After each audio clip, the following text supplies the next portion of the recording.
আলাইকুম বন্ধুরা, সবাই কেমন আছেন? আশা করি আল্লাহর ভালো আছেন। আজকে বন্ধুরা পাট শাক রান্না করবো, চলেন চলে যাই খেতে। মানে আমার বাবার বাড়িতে একদম সামনে ক্ষেত, সে ক্ষেত থেকে শাক তুলবো।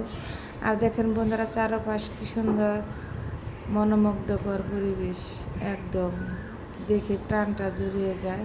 পাখির কিচিমিচি ডাক আর সবুজ গাছপালা সব কিছু মনে হয় মিলে যেন মায়ের মমতাময়ী সেই ভালোবাসার কথা মনে পড়ে যায়। পাঁচ শাকটা দিন কী সুন্দর টাটকা সবুজ, এরকম শাক হলে বন্ধুরা আর কিছুই লাগে না। শাকটা আমি সুন্দর করে ভেজে নিব। এই যে শাকটা একদম চকচকা বন্ধুরা, ময়লা নাই। তারপর আমি 2-3টা ধোয়া দিয়ে নেবো সুন্দর করে। এখন আমি রান্না করতে চলে যাবো বন্ধুরা। দিয়ে দিলাম লবণ। আর শাকটা বন্ধুরা এত কচি নরম, একটুতেই সিদ্ধ হয়ে গেছে। একদম দেখেন বন্ধুরা, একদম নরম হয়ে সফট হয়ে গেছে, সিদ্ধ হয়ে গেছে। আর শাক তো মনে করেন যে কিনা শাক, সেটা হলো হাইব্রিডের শাক, সেটা খেতে ভালো লাগে না। নিজের হাতের শাক মানে তোলা শাক, এটা যে কি একটা টেস্টি বন্ধুরা, আলাদা একটা মজা।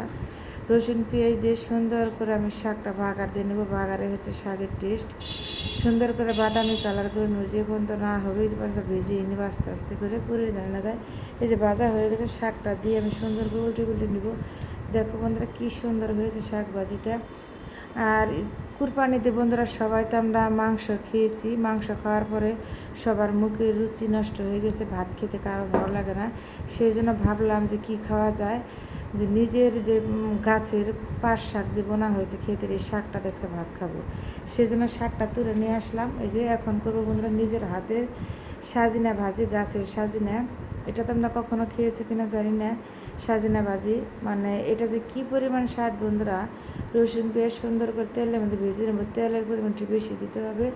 দিয়ে আমি একটু পরিমাণ দিয়ে দেবো বন্ধুরা হলুদের গুঁড়া, মরিচের গুঁড়া, সজের গুঁড়া দিয়ে হালকা পরিমাণে একটু দিয়ে দেবো রসুন বাটা, পেঁয়াজ বাটা, জিরা বাটা দিয়ে মশলাটা ভালো করে কষিয়ে নেব।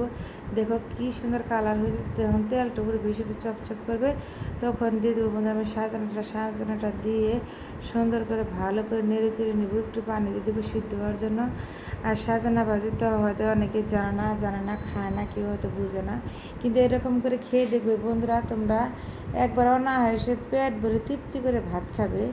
দেখবা যে কী যে মজা বন্ধুরা, পেটটা ভরে যাবে, তো মুখে রুচি শেষ হবে না সাজানা ভাজিতে ভাত খেলে বন্ধুরা। সাজনা ভাজি আর শাক দিয়ে আজকে ভাত খাবো বন্ধুরা তৃপ্তি করে, পেট ভরে। নিজের গাছের, নিজের হাতের সবুজ শাক, নিজের হাতের সাজনা ভাজি গাছের। আজকে সুন্দর করে মাছ মাংস বন্ধুরা খেতে খেতে আর ভালো লাগতেছে না। আজকে প্রাণটা ভরে ভাত খাবো, পেট ভরে বন্ধুরা। দেখো শাক ভাজি হয়ে গেছে, সাজনা ভাজিটা হয়ে গেছে, কত সুন্দর লোভনীয় লাগতেছে বন্ধুরা। তোমরা এভাবে ভেজে খাবে, দেখবে তোমরাও অনেক মানে তৃপ্তি করে ভাত খাবে পেট ভরে, এরকম করে ভাজি করে খেলে বন্ধুরা। দেখো আমার রেসিপিটা যদি তোমাদের কাছে ভালো লাগে, লাইক কমেন্ট করে সাবস্ক্রাইব করার পাশে থাকবে। সবার জন্য শুভকামনা, দোয়া রইল। আল্লাহ হাফেজ।